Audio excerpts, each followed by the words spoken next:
Everybody. This is Stephen Cook. And before we get started officially, I just wanted to mention a couple housekeeping items. If everyone could stay muted during the meeting, we'd appreciate it, just to keep out background noises. And of course, the exception, will be our speakers. Of course, you'll need to unmute so we can hear you. And then also, I was asked to mention that up in the right-hand corner of your page is the view box for Zoom. And it was recommended to me that if you go and go to the speaker view, you'll be able to see everything a lot better. And then, as I also mentioned, we would love to have our guests go into the chat box and let us know you're here. Give us your name. And if you don't think we have it, your email address. Because we'd love to know all who were able to join us tonight. We are up to 98 participants at the moment, which is wonderful. But we have a very full agenda and we want to stay on schedule.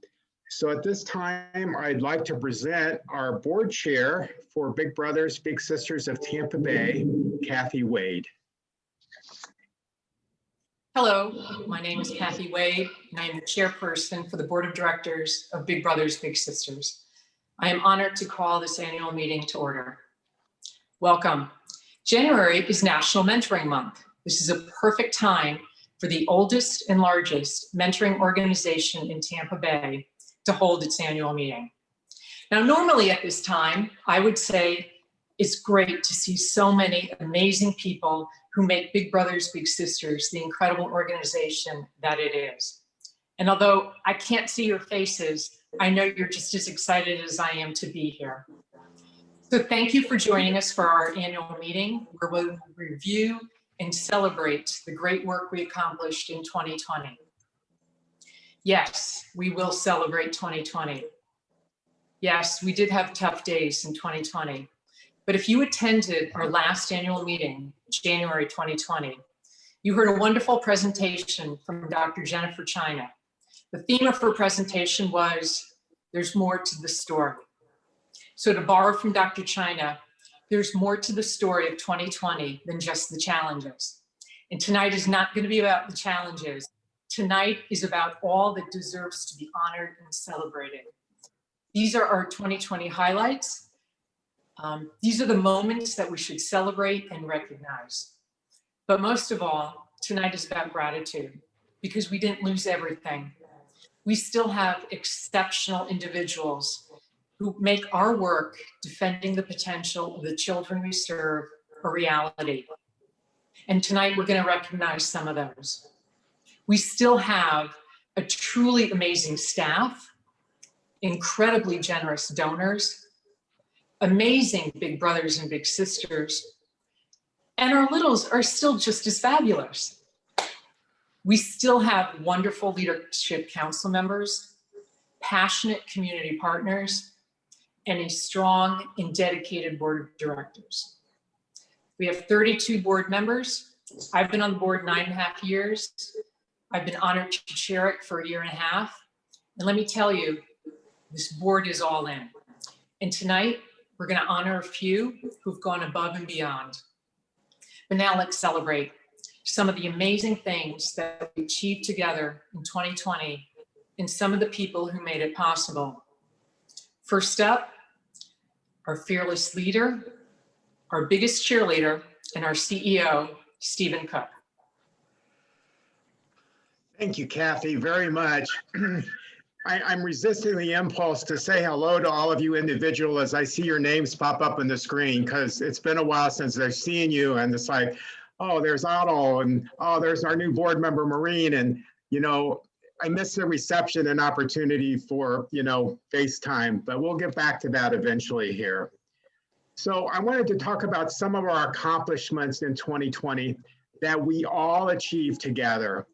And, and to start out, I want to talk about that, in the wake of the pandemic in mid-March of last year, which doesn't seem that long ago, we were able to adapt our programs and train, enroll, and match littles and bigs virtually. And it was a challenge for everybody involved, but we did it and accomplished it and hosted a variety of virtual match activities in 2020. Through the year, we actually made 328 new Big Brother and Big Sister volunteers who began working with their littles in 2020, resulting in a total of 2,425 big and little matches cumulatively for the year. As of January 1, we had an additional 115 new volunteers going through the process of becoming a big, one of the 680 children on our wait list. And our goal for this new year, for 2021, is to match 560 children, which is a big jump above the 328 that we did last year. Some other highlights, we officially launched our services in Alachua County. We actually started like right before the pandemic hit, but we did end the year with 10 active big and little matches and many, many more on the way. We've got a lot of kids already in our queue and matches and bigs as well. In 2020, the average length of our big and little matches in our community-based program was over 3 years. It was 38 months, and it was 24 months for our site-based program, which are new records for our agency. And we're so proud, of our volunteers who hung in there during this pandemic with their littles. Of the littles who had been matched for at least a year in 2020, 99% were promoted to the next grade level, and 98% had no involvement with the juvenile justice system, which we're truly proud of. We also tripled the number of littles who, following their high school graduation, became engaged in our new Big Futures mentoring program, which is geared for young adults following high school. And that program now has 71 participants, and we couldn't be more jazzed about the success that we're having with these adult littles.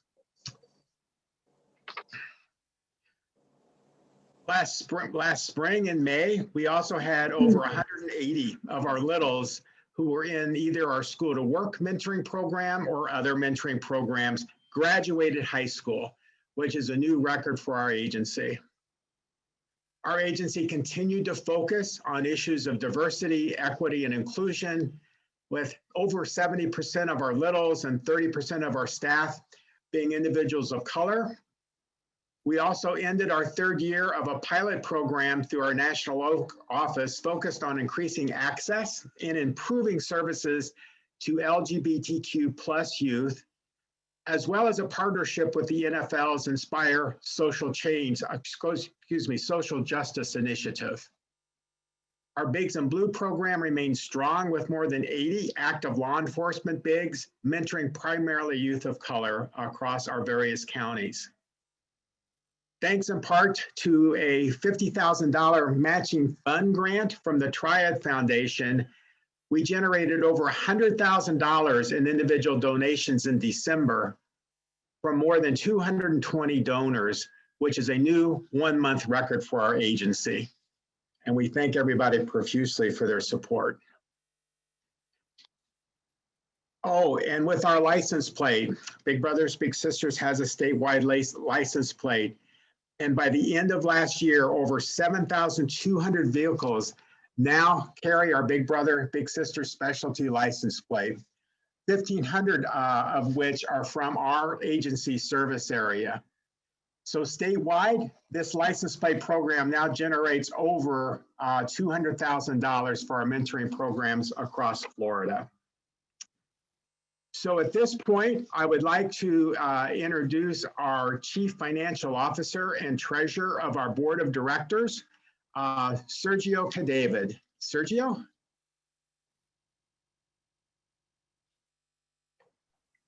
Yes, good afternoon. Thank you, Stephen. I'm very honored and humbled to be part of the Big Brothers Big Sisters of Tampa Bay Board of Directors. I have been with the board in the former Pinellas County group, and then when we joined the two areas, we became one Tampa Bay Big Brothers Big Sisters. And I can definitely say from my personal experience of living in the area, the difference in what it means to be in the Big Brothers Big Sisters family.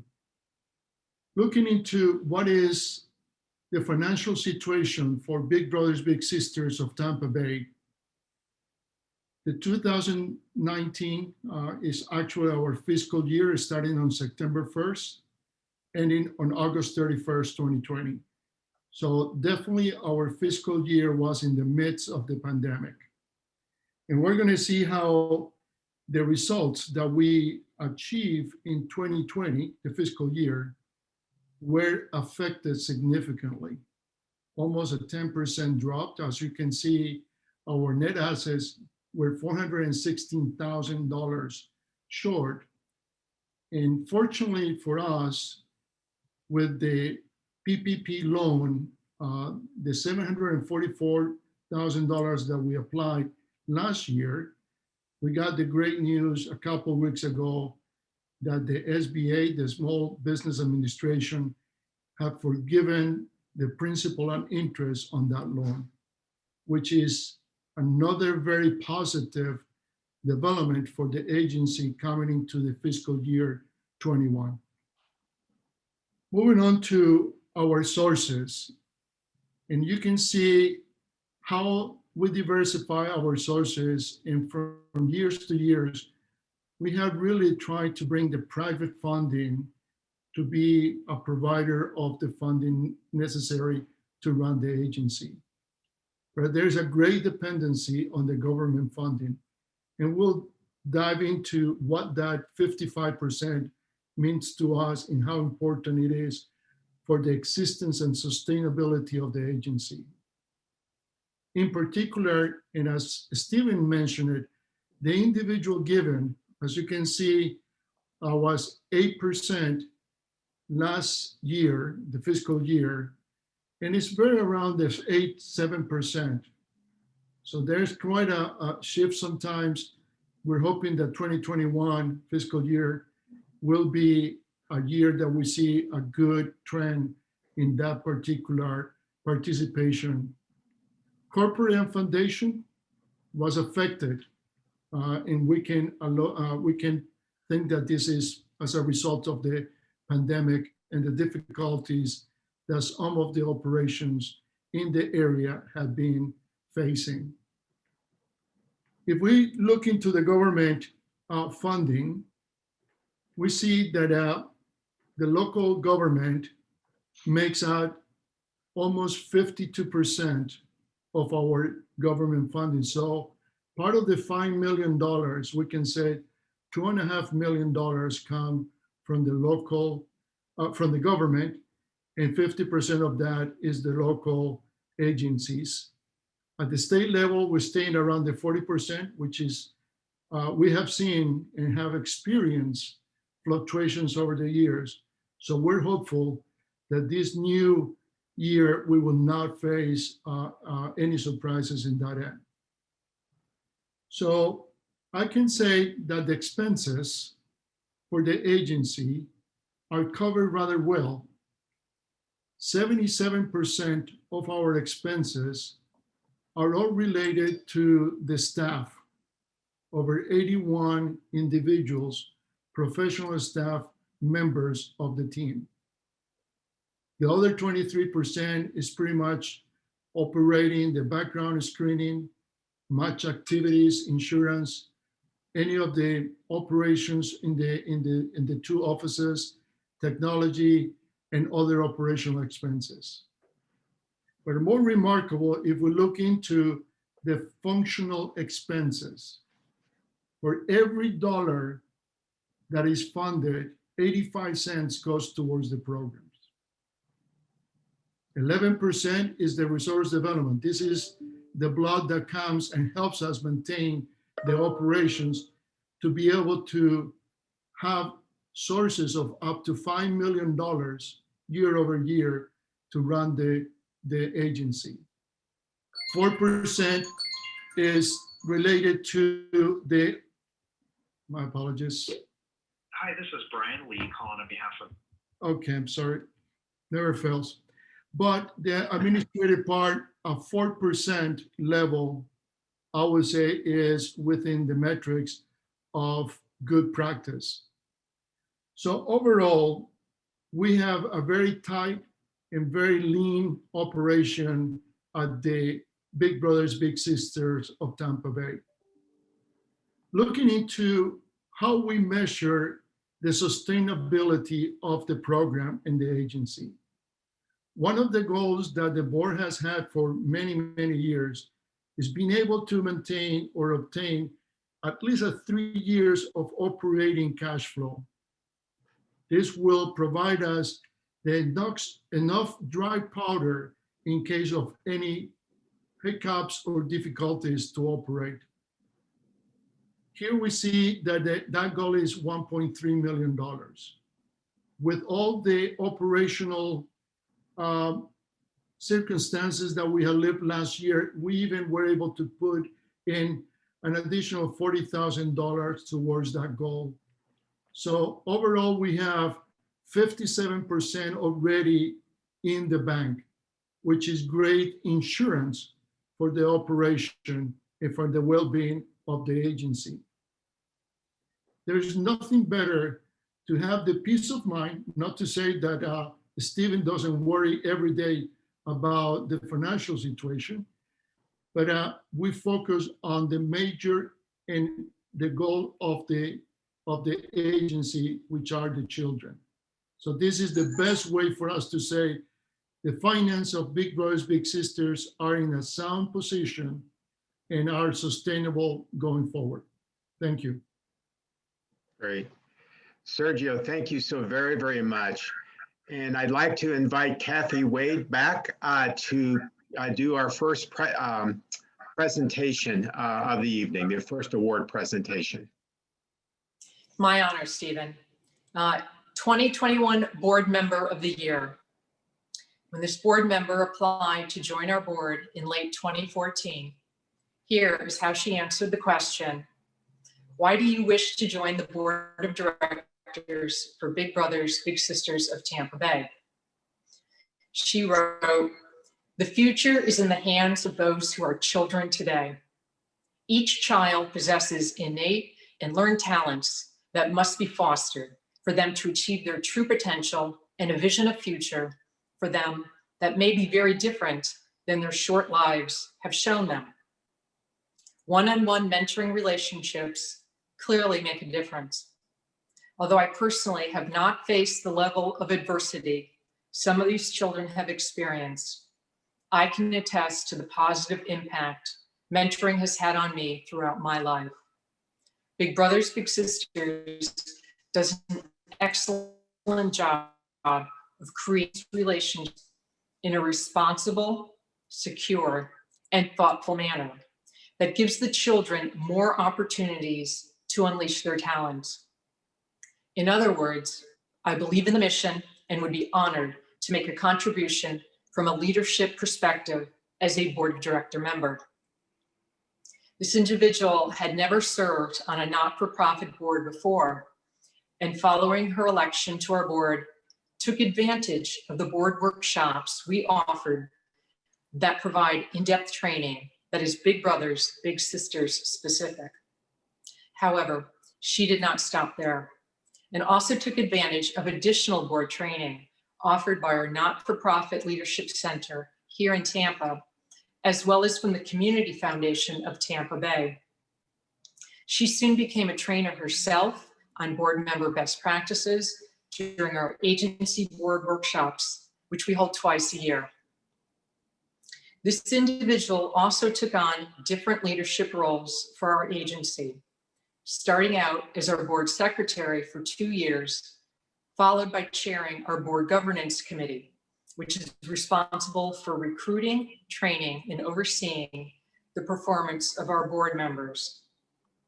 She's always been dedicated to board excellence and diversity. This board member walks the talk, and since joining our board in January of 2015, has donated, brought into our agency just under $150,000, which far exceeds our annual board member commitment of $10,000 per year. At this time, it is my pleasure to introduce our 2020 Board Member of the Year, Catherine Supernaw.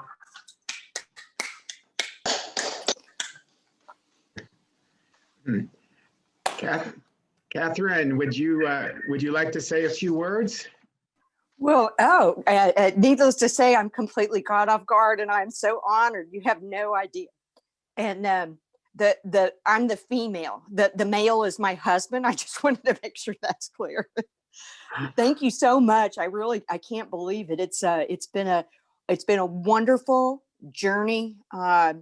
Getting to work with a fantastic agency that I never hesitate to talk to other people about. And we just all try to do whatever we can to help the mission of the agency and the youth that we serve. That's what it's all about. And that's what always has to be front and center. I really appreciate it. This is wonderful. Well, you're very welcome, Catherine. And it was a pleasure to give you this award. There's a picture of it here on the screen. I'm sorry we can't give it to you right at this moment, but we will get it down to you as soon as we can. But very well deserved, and thank you so much for making such a huge difference for our agency. Thank you, Stephen, for those kind words, and to Kathy Wade. I can't believe I was so lucid when I wrote that those years ago. Well, what is even more impressive, Catherine, is that I saved it and found it to read tonight. That's even more impressive. Thank you so much. So our next award is a lifetime service award to a dear friend of our agency who goes back many, many years, and that's Pam IORIO. And we are presenting to Pam tonight this lifetime service award from our agency because of all the contributions that you have made to this agency back when you were the mayor of Tampa. And I'm sure you remember that you collaborated with us after that dinner one night, and we became your partner in the Mayor's Mentoring Initiative, working to provide, I think at one time, well over 200 city employees as big brother, big sisters to our youth in Tampa schools. And following that experience, somehow someone convinced you to take the helm of Big Brothers Big Sisters of America as our national CEO. And that was at a time when our national organization was struggling a bit, to find its footing and to correct some things that had occurred in the past. And as you did as mayor, and as you did in numerous leadership roles here in the Tampa Bay area, you put our national organization on a firm foundation. You strategized on different things to do, such as relocating our national office to Tampa, where you were truly in a position of strength and able to rely on a lot of friends and allies and position this organization nationally for further growth and success. You were successful in building consensus across our network of almost 250 affiliates across the nation on developing a strategic plan, which was very key in our success in prioritizing the things that we needed to focus on across the country that helped this agency and helped everyone across the United States. I saw you grow, Pam, as a mentor yourself to me and other agency CEOs and agency leaders across the country. And you were always looking for ways and found ways to help us in so many ways, starting with, a renewed partnership with the Office of Juvenile Justice and Delinquency Prevention, and then key partnerships, such as the one that we developed with the National Football League, which provides us financial and other support now throughout the year to address social justice issues. So our agency, Big Brothers Big Sisters of Tampa Bay, wanted to take this opportunity to sincerely say, wow, and to say thank you for doing such an outstanding job. You have set such a good example for showing us what a sense of duty truly is and providing service when we need it the most. We really wish you well in the transition to this next stage of your life, in which I know your grandchildren are prominently centered. But at this time, we just want to say, well done. We hope you enjoy this award, and thank you so very much, Pam IORIO. Wow, thank you so much, Stephen. And thank you to Stephen and to the remarkable staff at Tampa Bay, and of course to all the board members. This really means a lot to me. I really, when I look back on the 7 years, and then when the national office moved to Tampa, you know, one of the components of success was that we were positioned in a community where there was one of the very best agencies in the country.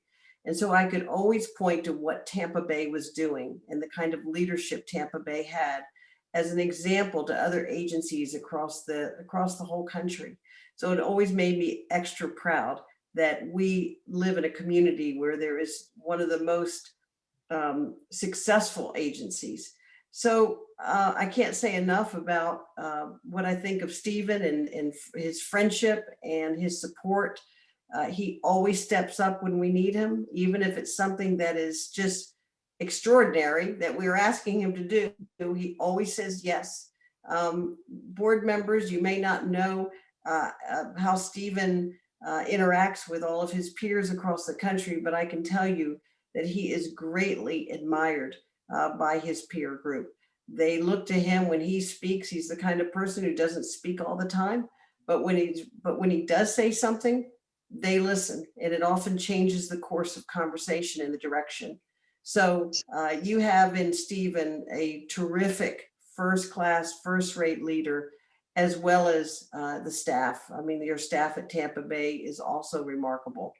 But as I always said to all the agencies, it always starts with the board. The board has to hire a great leader. The board has to be a partner with that CEO.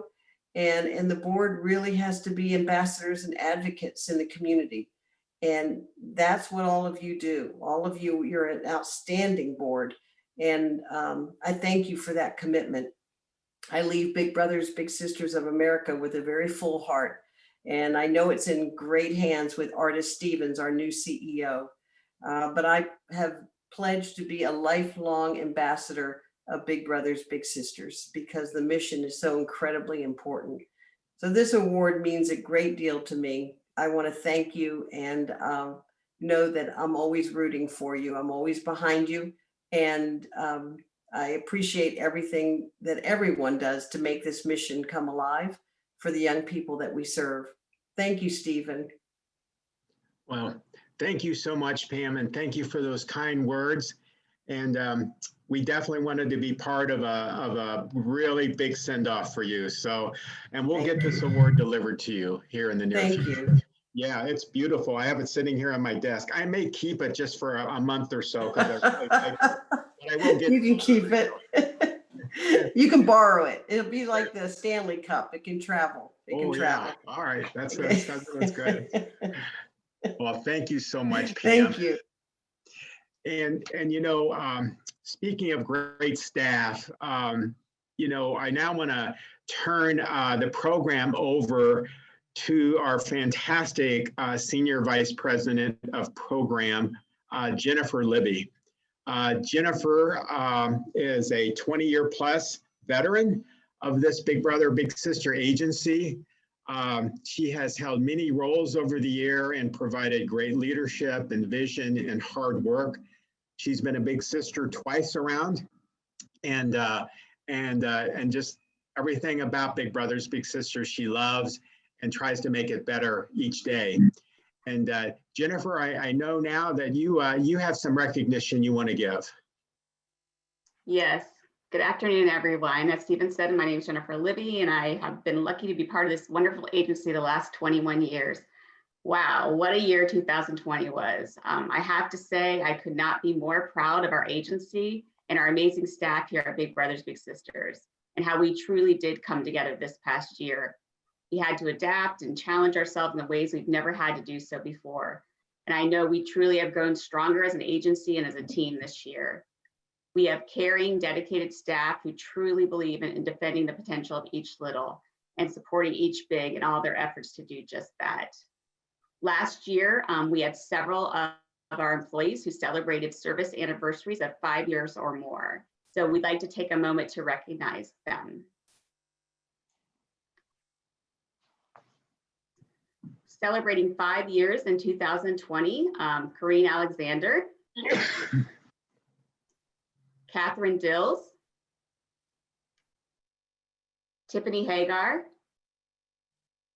Camille Lindsay, Jack Shepard. Congratulations.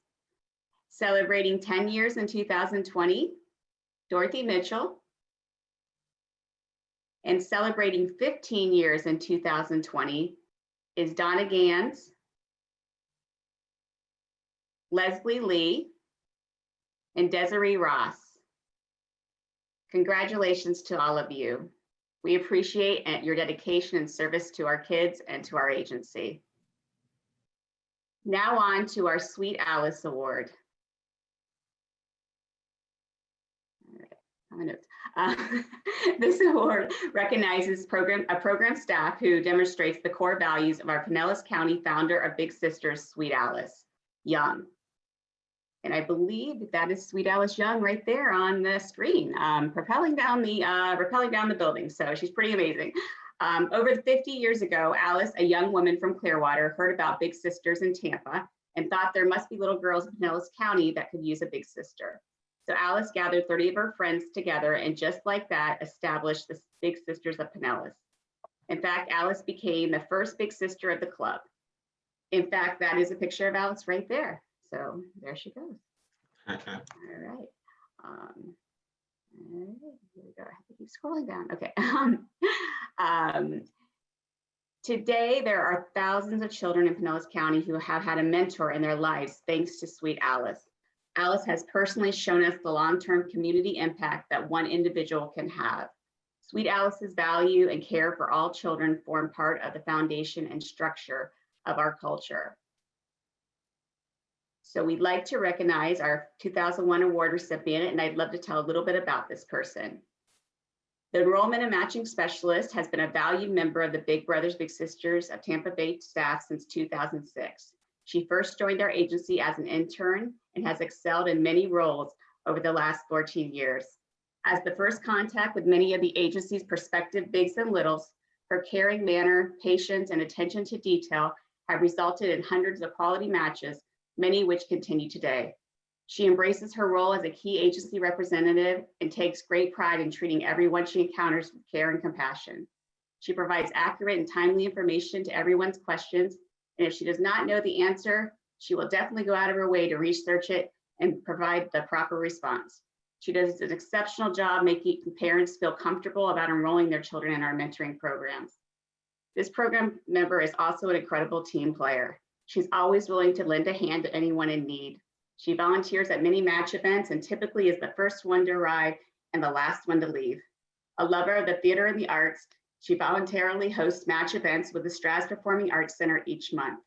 She also volunteers to work double shifts at the annual Gasparilla Distance Classic and is always available to help at match parties and picnics. On top of all that, she is one of the kindest and most caring people you'd ever meet. She's always there for fellow staff members, quick with a smile and words of encouragement. Our 2001 Sweet Alice Award winner this year is Alexandra Collins. Hey. Congratulations, Alex. You definitely deserve it. Hey, Alex was my intern many, many years ago, but she's a wonderful, wonderful person here at Big Brothers Big Sisters, and we all know how much Alex cares about our kids and our matches. So congratulations, Alex. You definitely deserve it. We have a beautiful award for you that we will be giving you. Thank you. Thank you. Congratulations. Well, Jen, it's going to be 15 years now, very soon. We had a nomination process for the, and Alex was nominated 3 times. So congratulations, Alex. Thank you. All right, so now, okay, hold myself together. So now I get the honor of introducing last year's 2020 Big Brother of the Year, Adel Rafai, who will share a few words with us about his experience and introduce our 2021 Big Brother and Little Brother of the Year this year. And I know I saw Otto, so Thank you, Jen. hi, good to see you. Good afternoon, everyone. Being a big brother has been a blessing and a wonderful journey. Having Kevin in my life the past 7+ years has made me a better person. It's forced growth upon me that I otherwise would not have experienced. Having Kevin in my life has taught me a greater capacity for love, for patience, and for empathy. We all have ripple effects throughout our community and throughout the numerous lives we touch. Most of them we will never know about, which makes it so important to behave as if someone is always watching us. Because that's usually the case. We're always setting an example and we're always affecting someone. So an award like this that acknowledges and lets you know that you're doing something right is very special, very sincere, and very unique.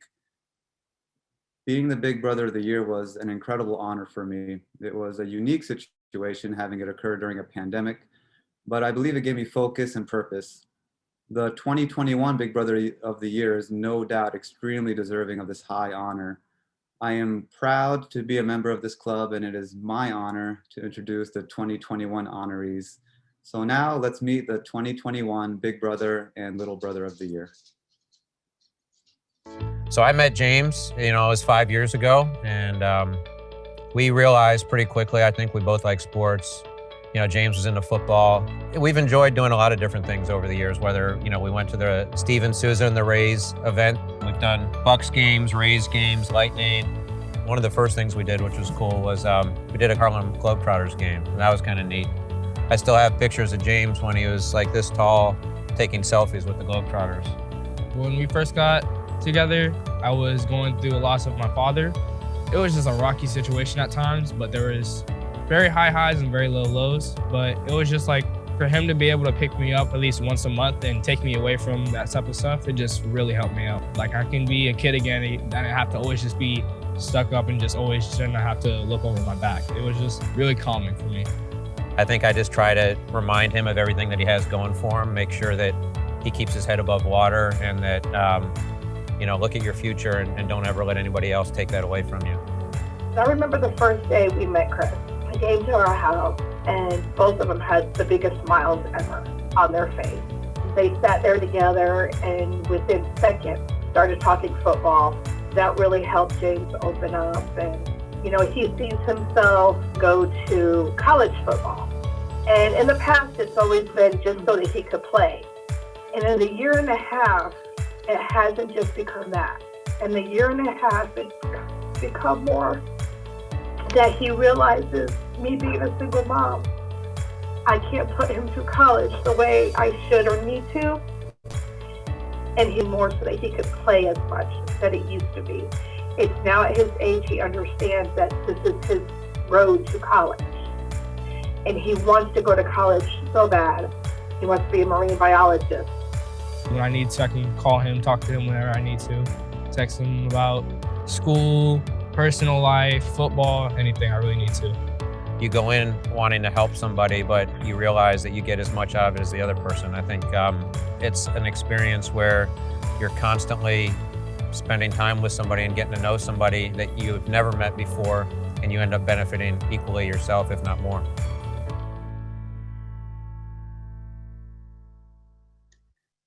I'd like to congratulate our 2021 Big Brother of the Year, Chris Bowders, and his little brother, James. Congratulations. And I know Chris is here. So Chris, would you like to say a few words? Yeah, no, thank you, everybody at Big Brothers Big Sisters. This is, it's been a great run for the last 5 years with James and everyone from Steven to the entire agency, whether it's our match specialist, all the support we get from programming. It's just an incredible organization, and it really enables us to just, have a lot of great events and spend a lot of great time. And Adele, thank you so much for passing this honor on to us. I'll turn it over to James. I'd just like to thank everyone who had voted for us, and it really means a lot to both of us. Starting off from our beginning of the connection to now, we've definitely grown together, and I would just really like to thank everyone. It's a really humbling experience. Thank you so much. We appreciate it. Thank you both so much. So good to see your faces. Congratulations.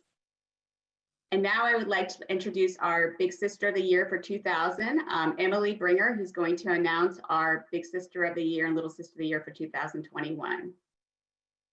Hello, everyone. Thank you. It has been my honor to serve as the Big Sister of the Year for 2020. Obviously, this year was much different than most, but what it highlighted for me was the importance of the bond that us bigs have with our littles. My little brother David and I have been matched for going on 8 years now. And over that time, I have watched him go from being a small, shy child to a slightly less shy, much more confident young man. It has been such a privilege for me to get to be a part of his journey, and I can only hope that I have impacted his life as much as he has impacted mine. This past year has proven how strong our bond is, as we have gone months without seeing each other, but when we were finally able to safely get back together, it was as if no time had passed. This year has also highlighted one other very important thing, and that is why we do what we do in the first place.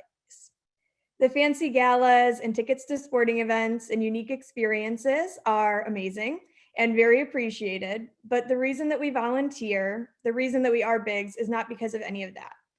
What truly matters is the match. It's the relationship that we have the privilege of building and fostering with our littles. That is why we do what we do. This match that you are about to see embodies that sentiment, so it is my absolute honor to introduce the 2021 Big Sister and Little Sister of the Year. I got involved as a Big Sister 5 years ago when I was not working any longer in the child welfare, and I wanted to continue to be involved with children, not having any of my own. So I got matched with Madison and been with her for the last 5 years and really enjoying it.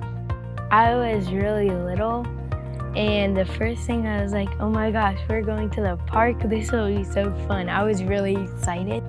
Having been my first time having a little, I didn't really know what to expect. And I met her when she was 7. We've established a very good friendship and relationship. I can pick up a arts and crafts project and we can sit down at the park and she can have just as much fun doing that as she does when we go to an ice skating rink or to something that is more of a project. So I think I've definitely found a great match because she's just very go with the flow and very excited to do really anything from brand new activities that she's never done. And it's really cool to see her growth from my point of view. Julia has always loved Madison for who Madison is. And she gave Madison a lot of confidence and a strong sense of self.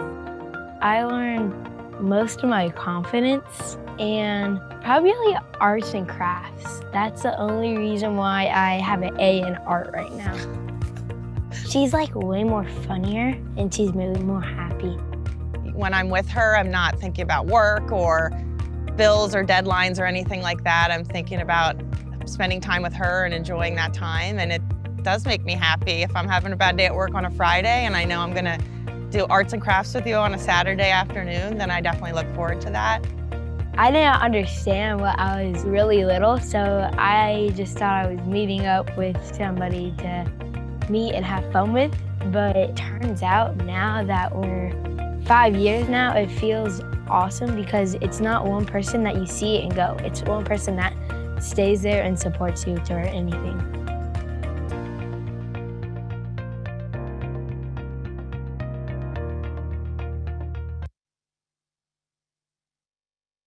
Congratulations to our 2021 Big Sister of the Year, Julia DeMerico, and Little Sister Madison. Congratulations, and I know Julia's here with us today. Thank you. Madison is also on here on her. Hi. Thank you so much. It's a great honor and a surprise to be awarded this. And Madison and I were equally as excited and happy and look forward to many more years. Madison's also on here if she wants to say anything. Thank you. And I've been preparing both of these stories for our state competition, and they are incredible stories. And Thanks. so I'm sure you'll hear more about them over the course of the year. Thank you and congratulations. And now I'd like to return the program back to Stephen Cook.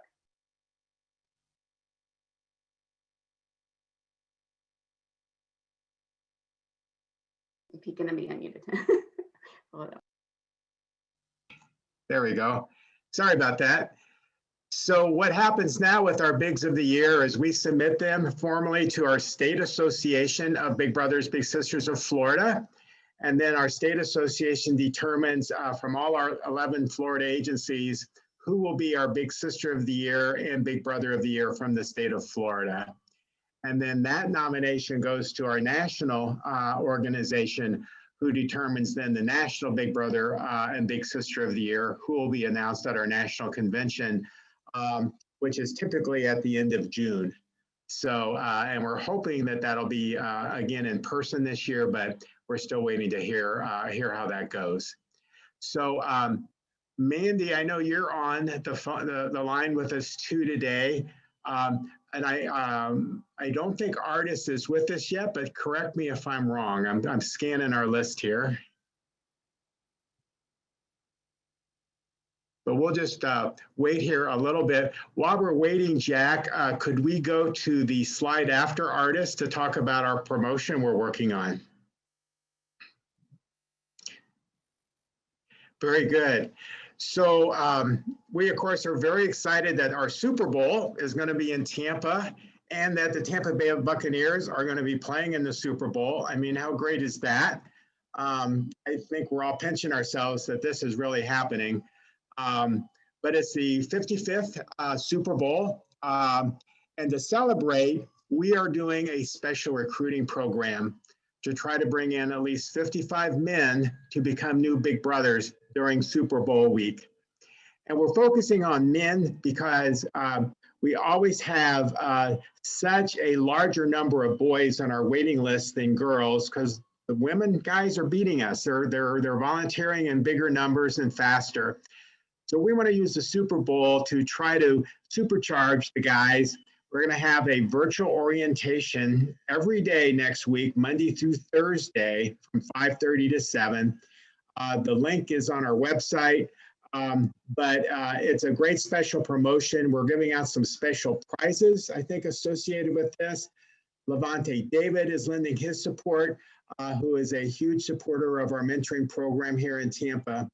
So spread the word. You know, the best recruiters for our agency are individuals who have been involved in our agency as volunteers or supporters in some different ways. And we would just love to exceed that 55 number, you know, and have a success.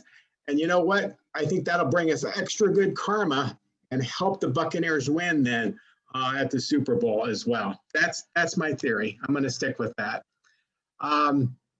You know, in looking ahead to the next year too, we are focused on trying to get back to normal. But we know that probably for the next 6 to 8 months, we're going to still be in COVID mode, and which means that our staff are going to continue to primarily work from home, and that we're going to be using extra precautions to keep our volunteers, our kids, our staff, to keep everybody safe. But in looking at everything that's going on and the rollout of the vaccines, it is our hope that by next September, schools will be able to be back open and we can get back to operating somewhat normally, which is really, I think, really important for especially the kids. I think that they are striving, you know, to get back to normal, to have that social interaction, and to do, you know, what we used to do, you know, with them as kids. So that's our aspiration. We have a huge need for volunteers this year, and we're going to be focusing on that every month. I think I looked and we averaged about 36 new volunteers per month when I did an averaging for the 12 months of last year. This year, we need to increase that to just about 48 matches per month to meet our new goals. So that's what we're going to be striving to do. We appreciate everybody's financial support so much. And, so far, our fiscal year starts September 1. So we had a reduced budget this year. And we're really working extra hard because our indoor fundraisers are just not going to be making it until this pandemic is over. But our outdoor fundraisers have been extremely successful, as has our individual giving campaign, as we mentioned earlier in the month of December. So we appreciate everybody's support. We're going to do everything we can to continue to sustain and grow, our programs, but we know we can't do that without you. So we appreciate that very much. I'm going to check here. Artis, are you on with us now? I apologize. I'm having to look through our list here. I know he had another commitment before ours. All right. Let's see here. I just let him in, Stephen, so. You just let him in? Yeah. Jen, great. Artis, can you hear me? Let him get settled here. Hey, Stephen, can you hear me? Oh, Artis, now I can. Hello, how are you? I'm doing well. How are you? Oh, I'm doing great. Hey, listen, we have a great group of folks here tonight. We have 135 online with us right now, and we've been talking about everything that went on in 2020. But now we're looking ahead to 2021, and this is where you come in, Artis. We're so excited to have you as our new national leader, and coming to the helm and taking us really to our next level of success is what I like to say. But let me turn it over to you, and you can kind of talk about yourself a little and some of your plans here in the next 90 to 120 days. Well, first of all, let me just say thank you, Stephen, and I appreciate the invitation to join you here, join others from the greater Tampa community, and the work that you're doing is just so impressive. And when I think of, and I've had the opportunity even before starting to ask a lot of people, staff, of course, my national staff, agencies across the country, other stakeholders that we work with, and so many people speak highly of the organization, the work that you do, Stephen, of course, your leadership, as well as all the bigs and littles that you impact. So first of all, I just want to shout out you and your leadership and the work of you, your board, your staff, your volunteers, because we couldn't be the kind of organization nationally if it's not for the strong partnership with our local agencies, and you're at the top of the class. So I just want to say that first and foremost. Thank you so much. Well, and I also want to share and say some gratitude before I get started talking a little bit about myself, about someone else who has been really special to me, particularly here over the last month and a half, and that's Pam IORIO. I think that I found an instant friend in Pam, and we hit it off immediately when we met, and I'm so indebted to Pam. Pam has put this organization and now my leadership in a place where I feel so confident about where the organization can go. And I know that wouldn't have been possible without Pam's leadership, without her stewardship, without her responsibility and the work that she's done over the last several years to ensure that the national office is a stable, a strong, and financially sound organization to put us in the position where we are. So I just got to give a shout out to Pam on those respects.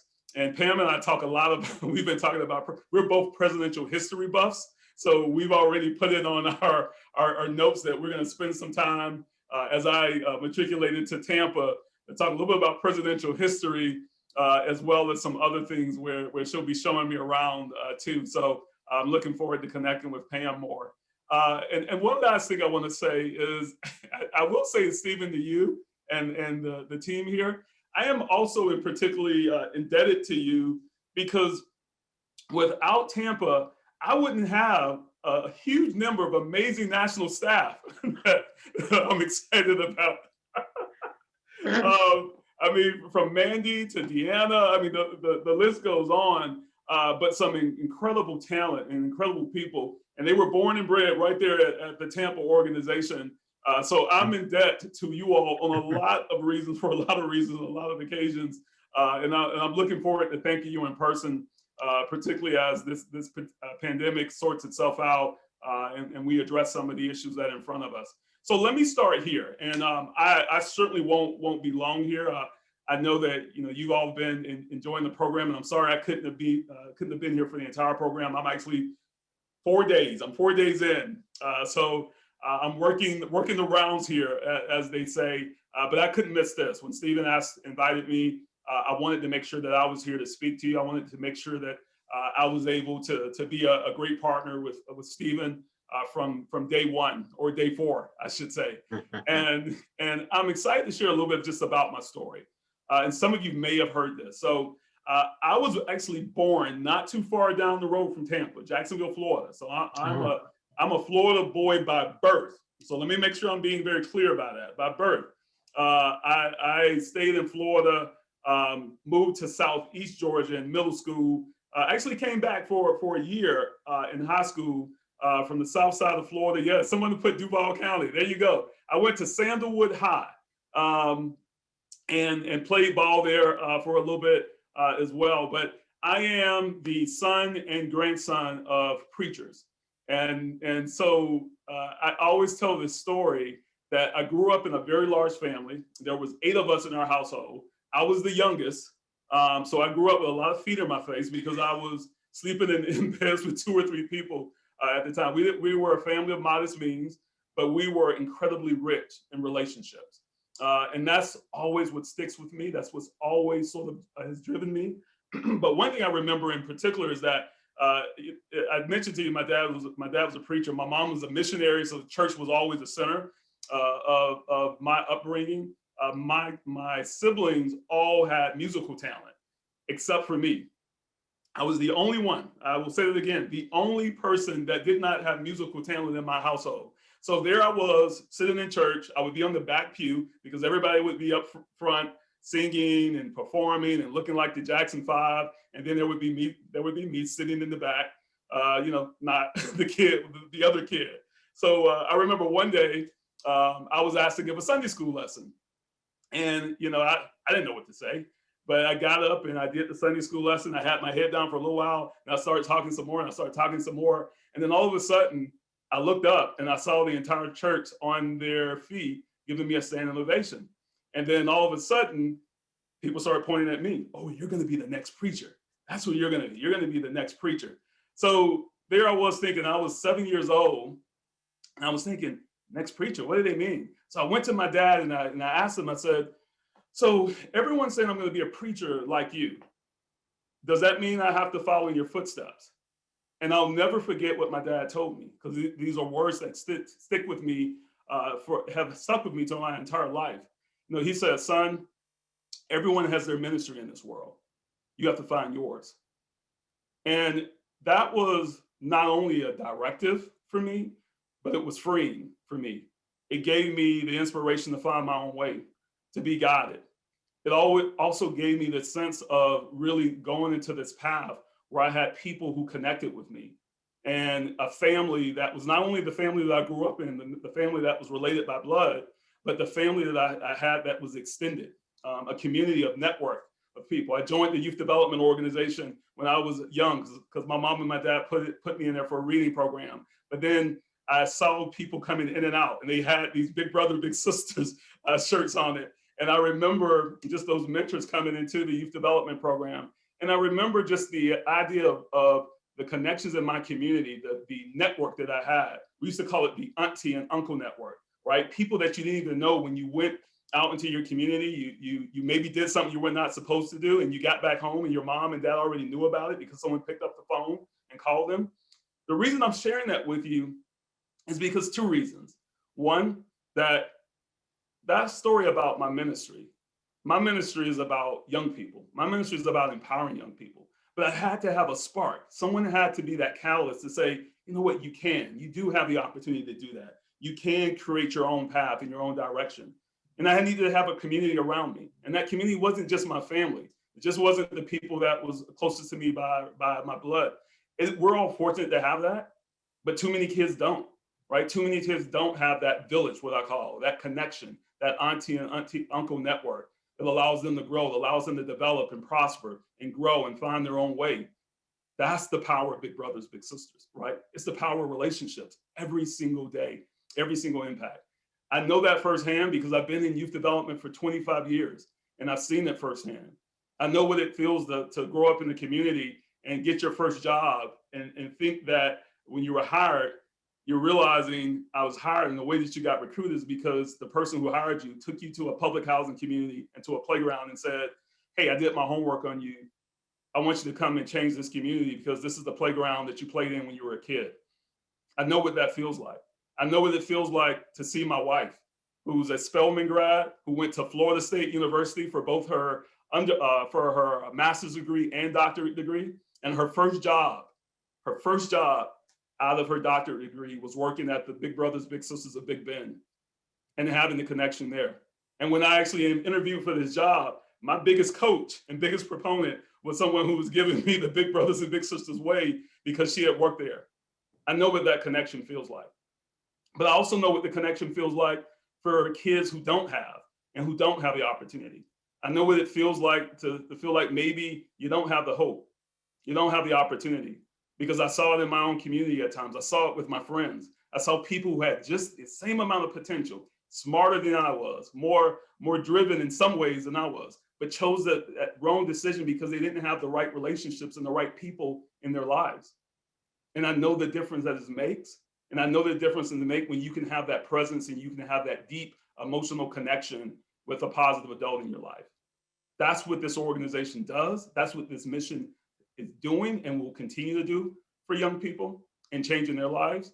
And when I think about that, and when I think about all of this in the terms of the context of what's happening in our country, a pandemic, an economy that's been challenging, social unrest, mental trauma, school, kids being disconnected from school, there is no time greater than now that kids in our communities, adults in our communities, communities in general in our country need an organization like Big Brothers Big Sisters to step up and say, we're going to help the lead, not by ourselves, but by a community, by the things we can do together.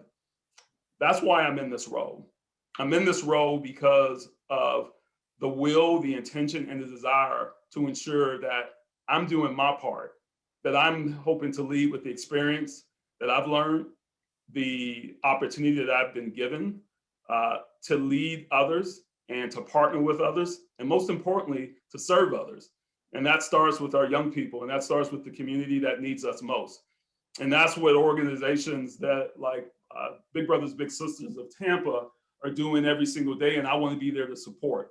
So let me just share a few things, and before I close off with you today, you know, as I look at starting my first 90 or 120 days, my first job, the most important job that I have is to listen, right? It's to be a connector of ideas, to listen and to ensure that I'm understanding what's happening at our local agencies. That's what's critical. That's what's fundamental. Staff on the ground, people on the ground with the expertise who are working every single day, that's where the innovation happens. That's what I've done for most of my career. I've worked at 2 large national organizations before coming here. As I mentioned to you, I started my work on the ground in public housing, doing programs, fundraising, marketing, hoping to change communities there. But I ultimately ended up working at Boys and Girls Clubs of America. And I led national education programs there, and I learned to cut my teeth on program models and how do you build national programs for kids across the country. And then I went back to where my degree in college, by the way, University of Georgia. I know there's a lot of University of Florida fans probably on this call, so I'm sorry, but I am a Bulldog, so you're gonna have to accept me whether you like it or not. But I went to University of Georgia and got my degree in marketing. And my master's is in marketing as well, in public administration. But when I moved over into marketing at Boys and Girls Clubs of America, I learned so much about how you drive marketing and fundraising and building a profile of a national organization, and particularly a large-scale organization with local affiliates. I learned that, and I worked with people, and I built boards, and I helped to develop things. But most importantly, I learned about how you connect the mission of an organization to the marketplace. and ensure that you're building a business model that allows those two things to work together effectively to drive your mission for growth. That helped me to move and create opportunities and to grow. And then one day I was called and asked to lead marketing, become the chief marketing officer for 4-H, a very different organization, right? With a same mission of helping young people, but very different in its delivery, working with universities and how the delivery, working more with rural communities. So I've had the opportunity to work both with larger markets, with smaller markets, with urban communities, rural communities. And what I can tell you is that my belief and my vision is about bridging, is about connecting, right? Because we only grow if we have the ability to connect people and to connect ideas and to grow with those ideas. If I can tell you 3 things that are going to be critically important as we move forward, one is going to be about how we continue to ensure that the program and the impact of Big Brothers Big Sisters continues to deepen the lives of young people. So what we're going to spend a lot of time, and what I'm going to spend a lot of time asking questions about to our local agencies, is how do we continue to ensure that our program is having the greatest effectiveness, that we're able to talk about our outcomes, improve our outcomes, and show the effectiveness. We know it works, but we need to make sure that we're positioning it effectively so that we can show that to more people, and that we can set strategies that allows us to go deeper, as well as in the work that we're doing. We're going to have measured growth, right? We know that we're coming out of the pandemic, but we have to think about that there are more kids out there that need us. That doesn't always mean we're going to do it alone, that it's going to be our service alone. But also, how do we think about creative partnerships? I know one of the biggest partnerships that you have across the state of Florida is with law enforcement, right? So how do we think about creative that allows us to have dialogues and engagements with some of the issues and some of the problems and some of the challenges that we're facing? Because we have to bring people together, even if things are disagreements, even if things are disconnection. The only way that we get past some of these things is that we have to have those hard conversations, and we have to do it together. It also means that we have to think about our relevancy, right? I will tell you that when I got this job, I got a lot of emails in, and a certain percentage of those emails were people saying, hey, we're so happy for you becoming the CEO of Boys and Girls Clubs of America. And I said, hey, Boys and Girls Clubs is a great organization, but I'm with Big Brothers Big Sisters, but I thank you for your support, right?